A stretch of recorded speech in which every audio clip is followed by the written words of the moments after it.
All right, guys, so today's lesson, we're going to go back into gene regulation and how that works.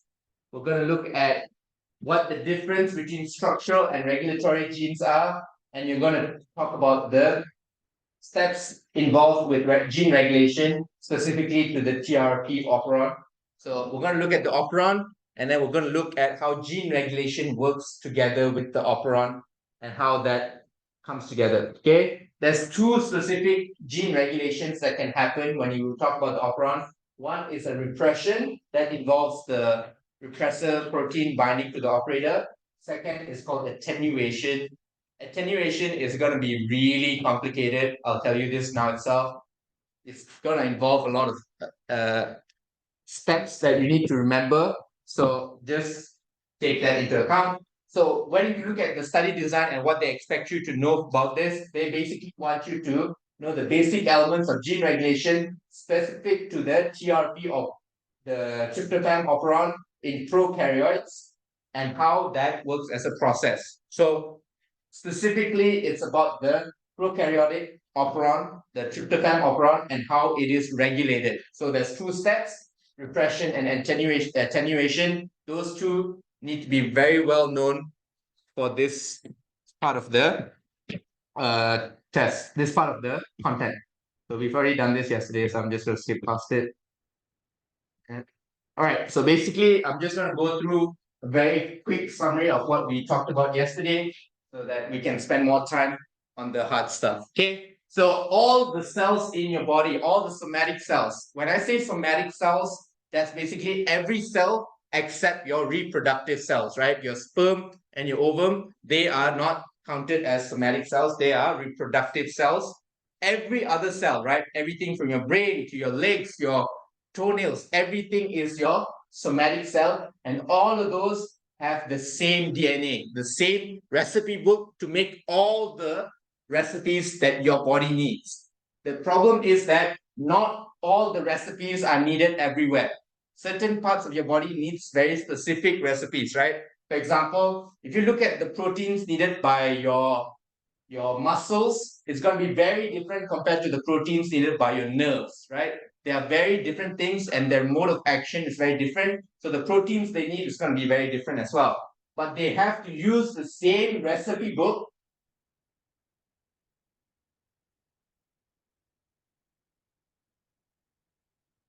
Okay, they have to use the same recipe book to derive the recipe that they want specific for their function. Okay, that is where gene regulation comes into play, right?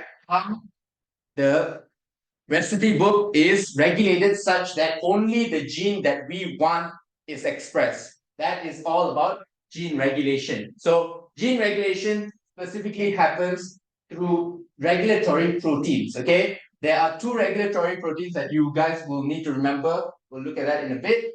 But basically, these two proteins work to either stop or start gene expression or to increase or decrease the output or to control the final product. Basically, we talked about how RNA processing can make a different product every time, right? Because of the exons it creates, alternative splicing. So it controls that process, meaning that by determining which exons are coded together, we can create different proteins, and regulatory proteins do that to make sure that they can generate as many functional proteins as possible, many functional versions of proteins as possible. So you can see that here, right?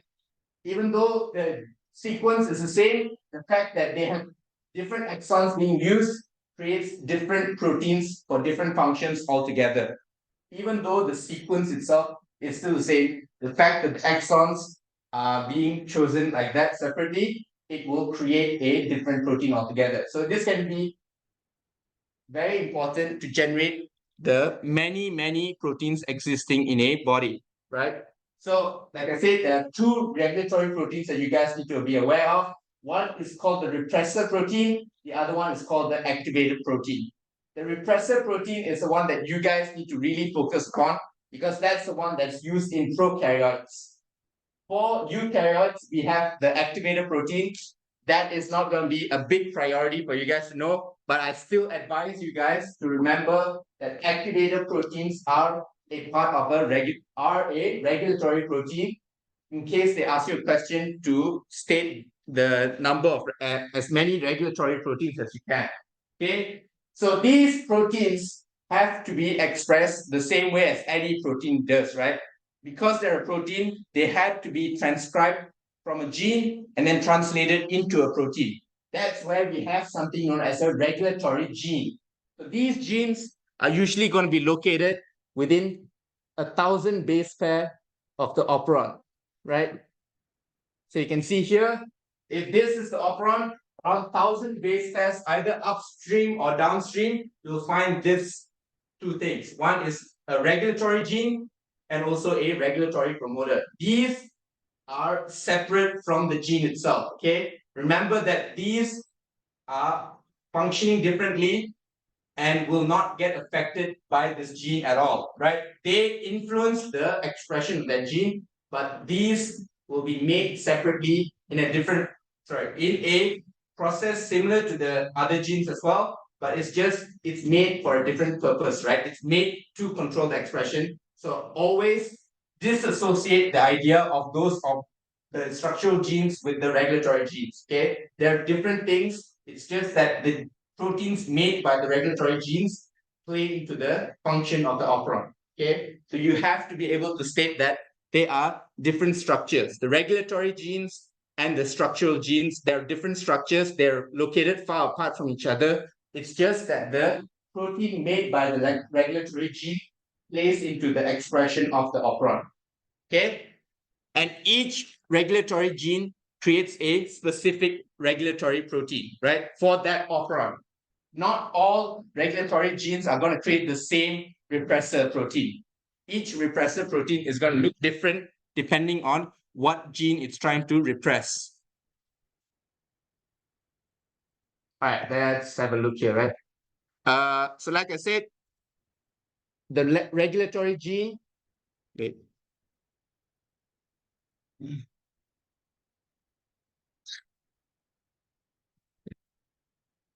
Okay, the regulatory gene, it's located upstream or downstream of the operon itself, and it codes for itself separately. So it has its own promoter where RNA polymerase binds, codes for that protein, codes for that gene, and then that's it. There's nothing else to be coded for. That's a separate gene by itself. So it's gonna make itself into a protein, and then once it's a protein, it influences the operon. So the thing to note here is each operon has a unique regulatory protein associated with it, right? For example, if we look here, right, we're looking at the tryptophan TRP operon. So these are the structures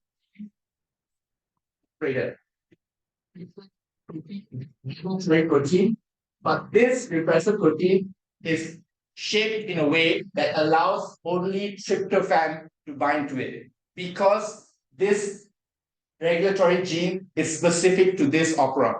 It only wants to regulate this operon, so it's only gonna be influenced when there's a tryptophan, which is this operon's protein. Only when that binds to the regulatory protein will it actually get activated. No other molecule is going to activate this repressor, because this repressor is specific for this operon, because it was made using a regulatory gene that is upstream to this operon. Each operon has a specific regulatory gene, which makes a specific repressor that can only allow a specific molecule to bind to it to activate it. That specific molecule will depend on the operon. So in this example, it's tryptophan because we're working with the TRP operon. But let's say, where are my slides? What happened to my slides? Okay, excuse the technical error here. Let me just download the slides from Teams for some reason again. What's the function there to basically switch off gene expression. So remember that repressor binds to the operator, and the operator is right after the promoter. So let me draw it up. Yeah. Okay. So if we have the entire gene, which is a one line like this, okay. So first of all, we will have our regulatory genes, right? Our regulatory promoter, which is R P and R G, right? This is your regulatory zone. Okay. Only the regulatory elements are here. And then once you zoom out for about 1,000 plus base pairs, you will eventually get to the promoter region of the gene of the operon in question, right? So this is the promoter, and then the next is the operator, and the leader region. There's one more part called the leader region. And then only we have all our structural genes. Right? Let's say we have TRPZ and TRPY. Don't quote these gene names off the top of my head. Can't exactly name them, but it'll be TRP Z, TRP Y, TRP. Can't remember the names. C, A, and D. C and D. So, it starts at E, E, and then T, and then so on, right? A, B, C, D, okay. So that's the point. So TRP, TRP, TRP, and then that's the termination sequence, but yeah, we don't need to really include that part anymore, right? So this is one operon, right? This part, yeah.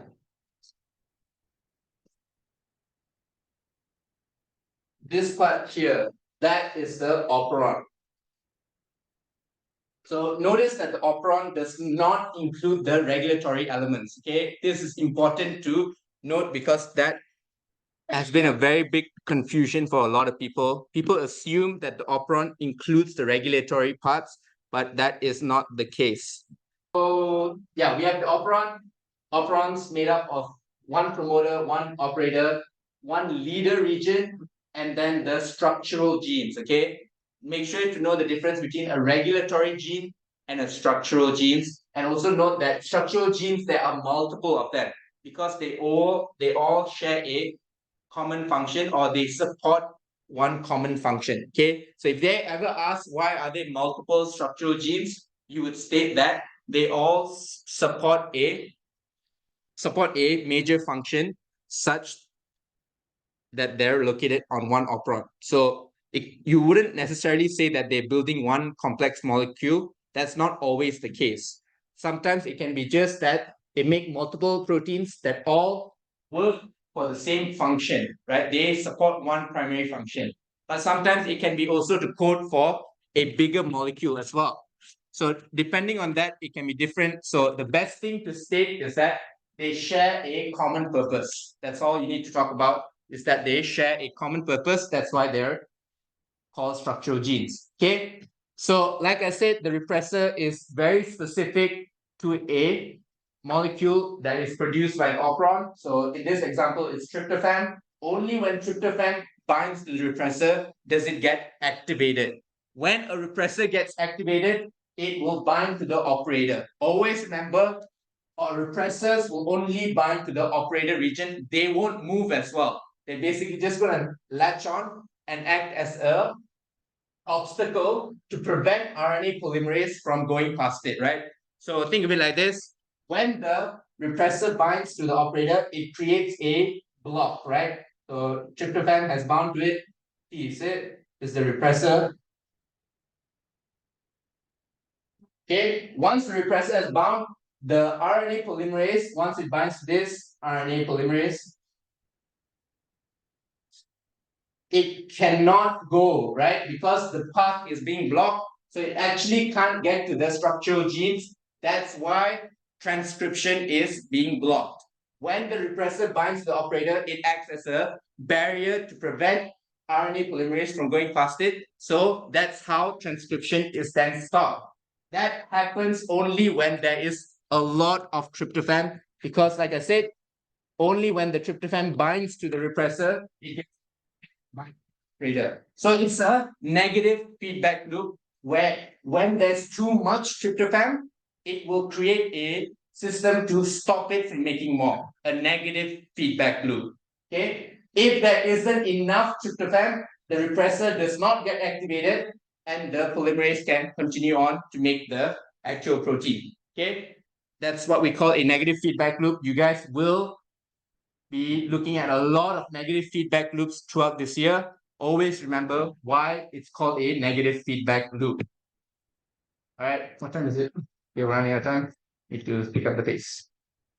All right, so binds to the operator region. The absence, it can continue transcription. When the repressor is bound, transcription is blocked because RNA polymerase can't get through. With the activator protein, it usually works by helping RNA polymerase bind to the DNA. So remember those transcription factors that I told you guys about that reshapes the promoters such that RNA polymerase can bind.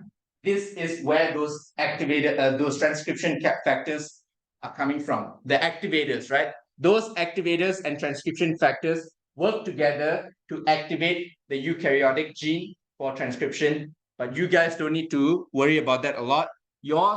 For your content, it's going to stick to the prokaryotic life, which is where using operons. Okay, so the two operons that you need to concern yourself with is the trip operon and the lac operon. One is producing lactose, sorry, and the other one is producing tryptophan. That's an amino acid. This is a protein. Okay, so with lactose, it has its own repressor, and that's activated by allolactose. With tryptophan, its repressor is activated by tryptophan as well. Okay, so let's look at the TRP, the trip operon, and its part. Okay, so the first thing to note is that it's found in E. coli. So that's the bacterial life. E. coli is the life form with this operon located inside it, and it is used to encode for the amino acid tryptophan. Okay, that is its primary function. So in this operon, you can see that there's a promoter region, there's one operator, one leader region, which is not present here. It's supposed to be in between the operator and the tryptophan. You can see it here, right? The leader region, and then there's the structural genes, TRP E all the way to A, and then the trailer. Okay, the trailer is not as important to know as the other stuff, but always include it as well, right? So the thing is that there's one promoter controlling the entire operon with the operator. Okay, usually promoters are associated with one gene, and that's it, right? With the regulatory promoter, we have one gene, that's it. But when we're talking about an operon, that's when it's a different case where one promoter is basically controlling for the expression of multiple genes we call structural genes. So that's how operons are different from regular genes. Okay, they have one promoter coding for multiple genes and one operator coding for controlling the expression of multiple genes. Okay, how does repression regulation of the TRP operon work? Remember that there's two types of regulation that can happen when we're talking about gene expression. One is repression, the other one is called attenuation. Repression uses repressor proteins, one of the regulatory proteins, whereas attenuation actually doesn't use either one of the proteins. It has its own technique to use, but to remember, repression uses active repressors where it needs the molecule binding to it to activate it, and then only will it bind to the operator. So you can see in the picture here, very obvious that we have the regulatory gene, which codes for the protein, which is the repressor, and that isn't the final step. When it's become a repressor, it is inactive. It won't actually bind to anything because its shape is not compatible to the operator. in biology, this is going to be very important to know.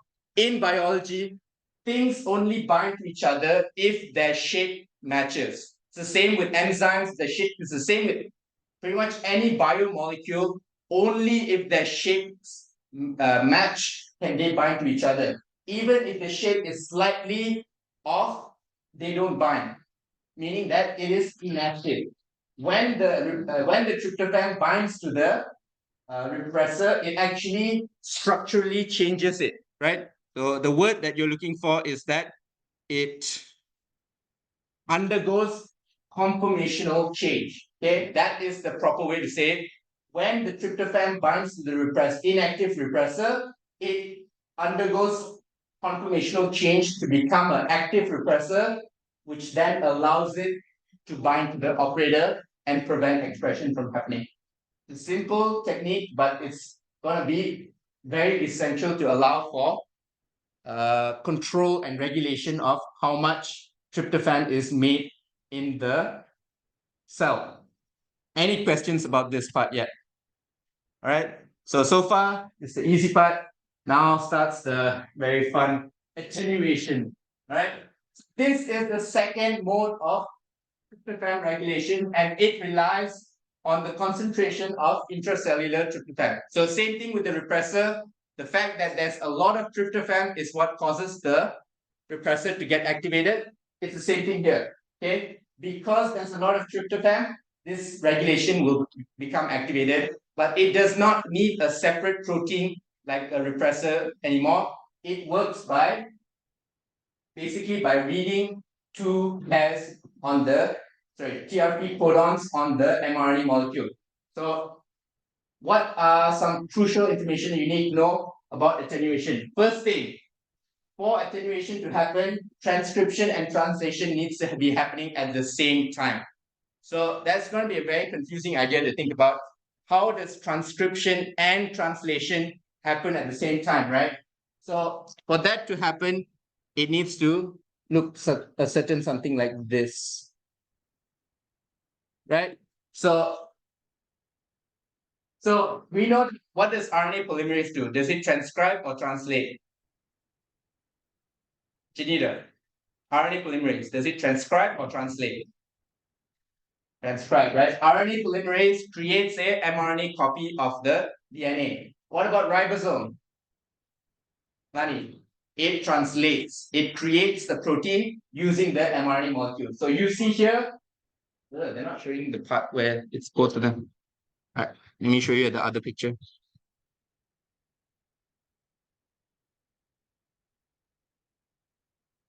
Yeah, if you're surprised by that, that's happening because of carbon dioxide concentration in this room. Whenever it thinks there's too much carbon dioxide, it opens the windows. Whenever it thinks there's too little carbon dioxide, it closes the windows. Very weird. It's been happening since the storm. It's been faulty since the storm. So it randomly triggers itself. Okay, so let's look at this part, right? So this is your operon. The blue parts are your attenuators. One thing, okay, forgot to mention this in the previous important information thing. All right. So, like I said, some of the crucial information for attenuation process to occur, transcription and translation needs to be happening at the same time, right? And they need to be very close to each other. The second thing is that the leader region is flanking the promoter, and also the structural genes is essential for attenuation. Basically, remember the leader region that I showed you guys in the picture just now? Right here. So the leader region, which is tucked right in between the operator and the first structural gene, TRPE, that leader region is what allows for attenuation to occur. Okay, that's why the leader region is never forgotten. Each part of an operon has a different function. The promoter allows for RNA polymerase to bind. The operator allows for the repressor protein to bind. The leader region is allowing for attenuation to occur. So each part of the operon has a function. So make sure you guys remember the functions specific to the part. So attenuated sequence is found at the end of the leader's region and comes after two TRP codons in a row. Okay. So when it says TRP codon, do you guys understand what that means? Okay, what codon codes for TRP? Can I get you guys to find out? You guys have your degenerate tables, right? So what codon codes for TRP? Yes, anyone have access to that?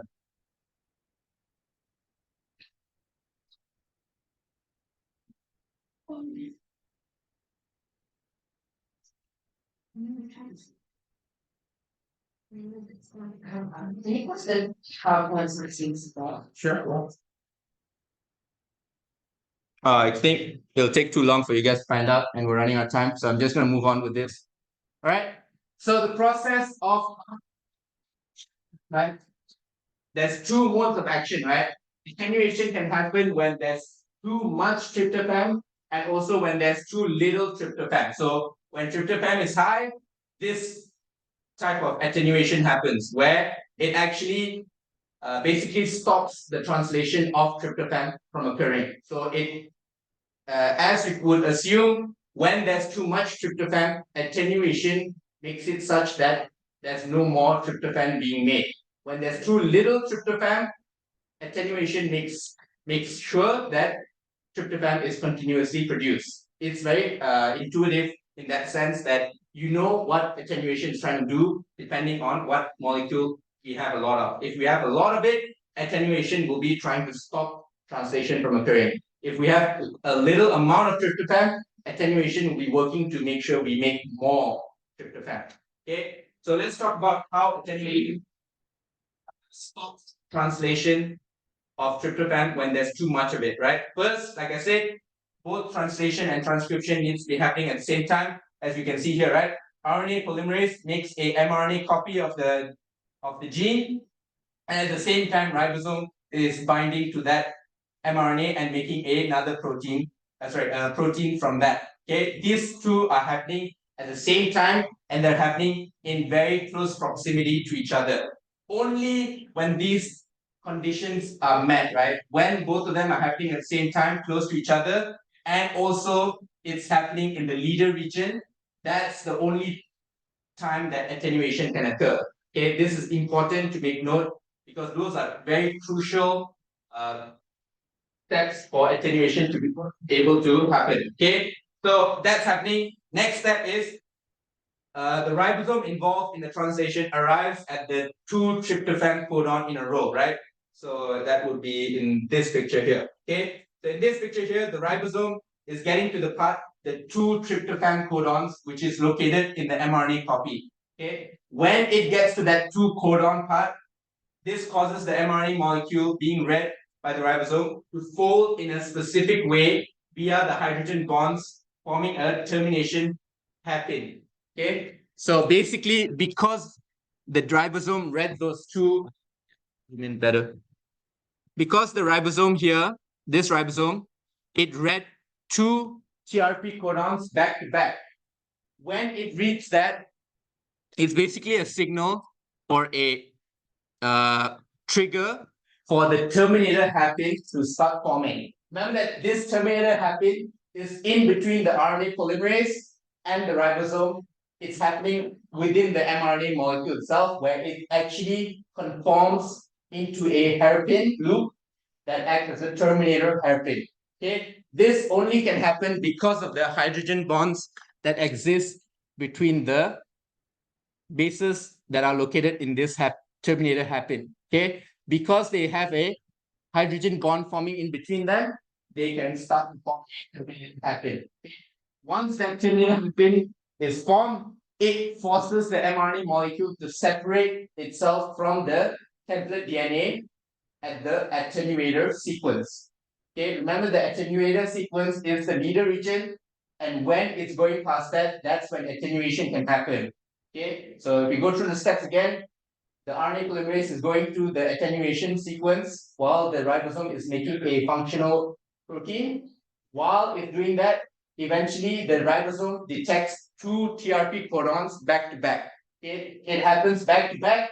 At that point, it triggers a hairpin, terminator hairpin to start forming on the mRNA copy. Remember, the part that the terminator hairpin is forming at is in between the ribosome and the RNA polymerase. And this can only happen because of the hydrogen bonds that can form between the base pairs. Okay, remember the mRNA is one strand, right? It's a single stranded, but if it folds in the right way, the base pairs can actually start to form bonds with themselves because they're basically ready to form bonds with each other. It's just that it's a single strand, so it has nothing to form a back bond with. But when this happens, when they are in proximity to each other, it's perfect for them to form their hydrogen bonds. So that's what will happen, and that will allow a terminator hairpin loop to form. That terminator hairpin loop then forces the mRNA molecule to separate from the template strand, which is the template strand, the RNA polymerase, which is going through the template strand, it will force the mRNA molecule to come apart from that, which is then going to stop transcription altogether. And that will specifically happen at the attenuator sequence. Okay, when that happens, DNA polymerase has no more. RNA polymerase has no more function because it doesn't want to continually make an mRNA molecule if the mRNA molecule detaches. So it will detach itself, and then that causes the transcription to stop. And without these structural genes, new tryptophan won't be created. Like basically, because this has happened, the RNA polymerase never got to the structural genes, and it never could make an mRNA molecule to make the tryptophan as it was supposed to. So this entire process is called attenuation, and this happens specifically when there's too much tryptophan because it doesn't want any more tryptophan to be made. So it does this terminator hairpin, pulls out the mRNA, and the RNA polymerase unbinds from the attenuator sequence, which then just stops transcription altogether. Okay, any part of this is still confusing. Okay, there are a few steps that are key for this process to occur. Let me just very quickly go through them. First thing, transcription and translation needs to be happening at the same time, first of all, and they need to be happening close to each other. And then the RNA polymerase needs to be going through the attenuator sequence, which is basically the leader region. Okay, when it's doing that and it's producing an mRNA copy and the ribosome is making a protein out of that, it will eventually get to the ribosome will eventually get to the part of the mRNA which has two tryptophan codons next to each other in a row. That is basically a trigger for the terminator hairpin to start forming. Okay, so the tRNA bound to tryptophan that is present in the cell travels to the ribosome and is added to the protein that is being made by the ribosome. Basically, this is talking about the fact that the TRP codon is being read and tryptophan is going to come there. Okay, the fact that two TRP codons are coming next to each other, this causes the mRNA molecule being read by the ribosome to fold in a specific configuration, specifically a terminator hairpin loop. Okay, and this can only stay in place because of the bonds that associate between the bases on the mRNA molecule. Okay, when the hydrogen bonds are formed, it will become a actual structure, and the structure will then force the mRNA molecule to detach itself from the template DNA at the attenuator sequence. Okay, when that separation happens, RNA polymerase doesn't want to continue on, it will detach as well, which then just stops the transcription of the the structural genes altogether. Okay, any questions about this? All right, so basically, this is what it looks like, right? So, termination sequence, RNA polymerase, when the terminator hairpin loop occurs, it pulls out the mRNA from the template strand, causing the RNA polymerase to unbind, which makes it unable to get to the structural genes, making sure that no more tryptophan is being made. Okay. Any questions? All right, so this is when there's too much tryptophan. So this is a negative feedback loop such that tryptophan will be reduced, the production will be reduced. So now we're going to look at how the attenuator works when it wants to make more tryptophan. Okay, instead of preventing transcription, it will promote transcription. Okay, how does that work? So same again, the first step is as always, transcription and translation of the operon begins and occurs simultaneously. Always remember, attenuation will always have this as the first step. Transcription and translation of the operon is happening at the same time and is going to be in close proximity to each other. All right, so let's go through what happens here now. Okay, so the ribosome involved in translation eventually arrives at the 2-tryptophan codon in a row. So it's the same thing as just now as well. And then due to there being no tRNA bound tryptophan in the cell, when the ribosome involved in translation arrives at the attenuated sequence that codes for that 2-tryptophan, it pauses. Okay, so because there's no tryptophan present, right? So before this, the thing to note is that why could the in this example, when there's too much tryptophan, when the ribosome gets to the part of the mRNA that has 2 tryptophan codons back to back, the tRNA could bring the tryptophan molecule to the region because there's already a lot of tryptophan that is free floating in the cell. So you can find that tryptophan, attach itself to the tRNA molecule, and then bring it here when it needs to be read. That is what triggers this entire process, right?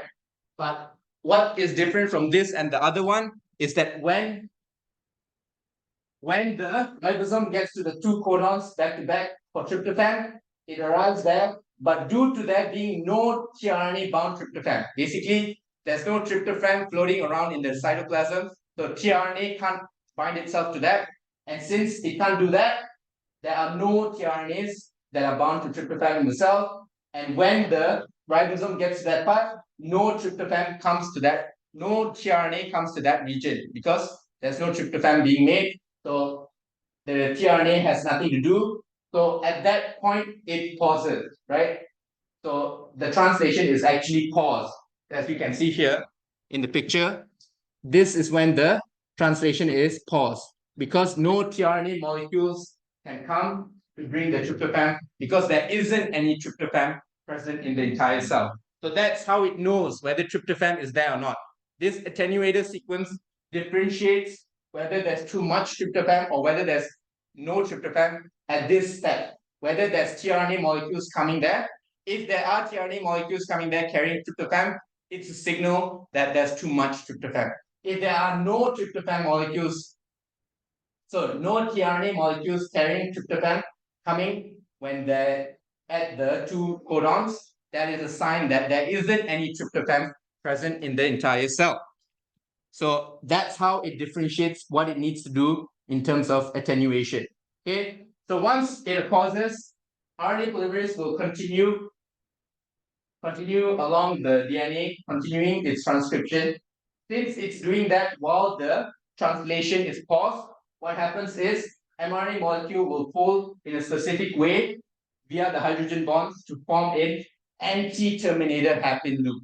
Okay, remember that the first one, it's a terminated loop because it needs to terminate the transcription. This one is an anti-terminated hairpin loop because it's going to be doing the opposite of terminating, anti-terminating. Yeah, it's a very weird name to use, anti-terminator, but it is called the anti-terminator loop because it's doing the opposite of terminating. And this anti-terminated hairpin loop does not cause the mRNA to separate from the template strand. Okay, that's the only difference. Terminator loop will cause it to separate from the template strand. Anti-terminator loop will not cause it to separate from the template strand. Once it does not separate, it will continue to, the RNA polymerase continues to read the DNA template strand, transcribing the structural genes for the protein involved in the synthesis of DNA, tryptophan. Okay, so this is what it looks like. Let's go through the pictures one at a time and talk about the steps. All right, so this is the first step. First step is going to be the same, whether it's going to be a terminator or anti-terminator, it's going to be the same because the first step is to satisfy the conditions. The conditions are transcription and translation happening at the same time in proximity to each other. That's the first condition. Second condition, this is happening at the attenuator sequence, which is the leader region. Okay, remember that the leader region is where the attenuator sequence is, and that needs to be the second condition for attenuation to even be considered. Okay, whether it's going to be termination and whether it's going to terminate the transcription or whether it's going to maintain the transcription, that is not relevant yet. It's to see whether attenuation can happen at all. Attenuation can only happen when it meets those two conditions, and here it meets those two conditions, right? Both translation and transcription are happening at the same time, and it's at the attenuation sequence. Okay. Now the next step is that it will continue to transcribe, the ribosome will continue to transcribe the mRNA sequence until it gets to the two tryptophan codons that are in a row next to each other. Okay, so at that point is when it decides whether it's going to be going to form a terminator loop or an anti-terminator loop. Okay, and that is dependent on how much tryptophan is present in the cell. If there is a lot of tryptophan, right? Let me try to describe this a bit. Imagine this is a bacterial cell. This is the circular DNA. Inside that dot, that's where this is happening, right? Imagine every one of my dots here outside the nucleus is a tryptophan molecule. Okay? In the case where there's so many tryptophan molecules, tRNA can find it, bind itself to it, and bring that molecule to the part of the DNA where translation is occurring. But in the case where there is no tryptophan present in the cell, the tRNA molecules can't do anything. They try to look for tryptophan in the cell but can't find it. So when tRNA needs to bring it to the site of translation, it can't even do that because no tryptophan present, it can't bring it to the site of translation. So in this step, it's the second situation, right? It wants when it's reading that codon for 2-tryptophan, tRNA can't bind to that region, can't bind to the ribosome because there's no tRNA carrying tryptophan, so it won't even bind to that region. Okay, so when that occurs, where ribosome is reading it, waiting for a tRNA to bind to it, it will actually pause itself. Because there's no tRNA binding, it can't move on. It can't do the next step because it's basically stuck. It's like me trying to print something without giving the printer any ink. It won't work because it doesn't have what it needs. It's literally going to pause itself and wait until something else happens. Okay, so after it pauses itself, now comes the second step. So because translation is paused here and the RNA polymerase is continually transcribing an mRNA copy, that will create some slack to occur with the mRNA molecule, which forms an anti-terminator hairpin loop. Okay, so you only have to remember the terminator hairpin loop part. The anti you can add depending on the situation. Okay, anti-terminator hairpin loop or just terminator hairpin loop. Okay, so because RNA polymerase continually transcribes the attenuated sequence, it will then create a anti-terminator hairpin loop. This anti-terminator hairpin loop is different from the other hairpin loop because it will not cause the mRNA strand to separate from the template strand. It will allow it to continually be transcribed until it even goes through the structural genes. And then once it's done that, once mRNA of RNA polymerase continues to read the DNA strand, it will continue to transcribe the structural genes of the proteins involved in the synthesis of tryptophan. Okay, confusing? All right, at this point, that's pretty much it. Okay, so you can see this picture kind of summarizes the entire thing. So RNA polymerase and translation happening at the same time. When it gets to the two TRP codons and there is no tryptophan to come to the ribosome during that point, it will pause the translation. When the translation is paused, and this RNA polymerase is still continually transcribing, this will allow an anti-terminator hairpin loop to form. Unlike the other hairpin loop, this will not cause the template, the mRNA strand to separate from the template strand, which then allows it to continually transcribe for the structural genes, eventually allowing it to be made into tryptophan when it's translated as well. Okay, so this is how attenuation promotes gene expression and how it can also be used to prohibit gene expression. So it's either, with this one, it's a switch on or off. It's not about how much tryptophan is being made. It's whether it's going to be making tryptophan or it's not going to be making tryptophan. So it's an on or off structure. So it should be straightforward. All right. So this is basically a summary of the two regulatory pathways, repression and attenuation. Repression uses the repressor protein. Okay, it requires the binding of a specific molecule to get activated. So depending on the operon, it can be a molecule related to that. So with the trip operon, it's going to be tryptophan. So if the repressor protein has a tryptophan binding to it, then it gets activated and then it can stop the transcription from ever even happening. Okay, if the repressor protein is not activated, then the repressor protein won't bind to the operator, then the structural genes will be transcribed and then tryptophan will be produced. Okay, that is what repression is about. Honestly, repression is very straightforward and very easy to remember.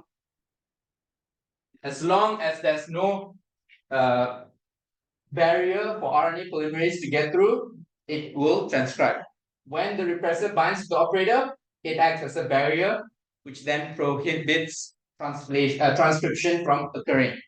Okay, attenuation is about the leader region, specifically the attenuation sequence in the leader region, and how when translation and transcription are happening at the same time, a hairpin loop is made. Whether it's a terminator hairpin loop or anti-terminator hairpin loop will determine whether transcription will continue.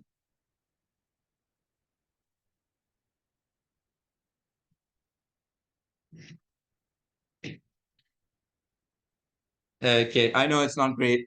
I actually found it really hard to try to find one. This is the best one I could find, honestly.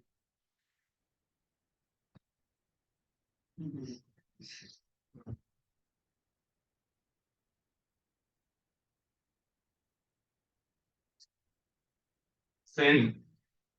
It's talking about how all cells in your body have the same recipe book, right? So are we supposed to be making anything? It looks like hydrochloric acid because we make everything in our body, right? Hydrochloric acid, proteins, all of it. We need the instructions to make that. That's how we have DNA. Okay, since DNA has all the instructions to make everything in our body, you can make a confusion of what needs to be produced where. Okay, so imagine the cells in your eyes, somehow gene regulation is messed up. They think they need to be making hydrochloric acid, which is made in your stomach. Yeah, so if that happens in your eyes, very pain. Sorry, biology jokes, they're honestly super lame. They're super lame, but like they're incredibly funny to biologists. Like if you showed this in a biology 101 class, people will be cracking up because we're nerds. I know, I'll try, guys. I'll try.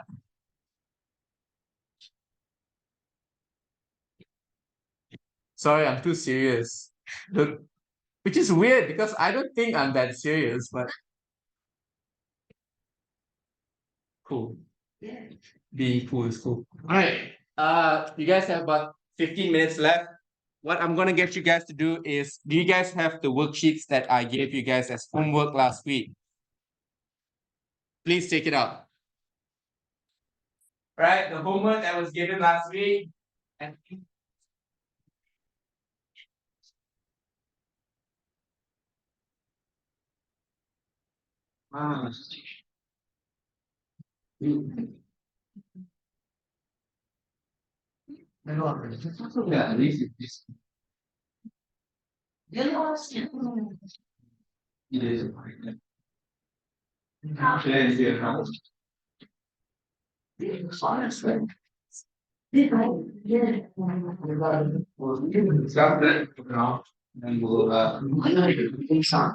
All right. Huh? Yeah. Last Friday. Yeah, absent one time. End of the day, I give you. Won't log in, as in you can't log in at all. I need to send you a link. I need you after the session. You click onto that link, then only you can access that download. I think I sent it to everyone else, or they had the email already. How did you guys access your download? For us. Oh. All right, we'll sort it out. Okay. Let me switch off the recording. Hopefully this one actually turned out all right. Also, I forgot to upload the recording for the last lesson. I'll do that as well together with this lesson. If I ever see this recording anywhere else, all of you are in trouble. Like really, really in trouble. Huh? Do not even send it to your friends. I do not care if they ask. Do not. Okay, this is specifically for Westall and specifically for this class, not even the other class, only for this class. So only keep it within yourselves. Okay.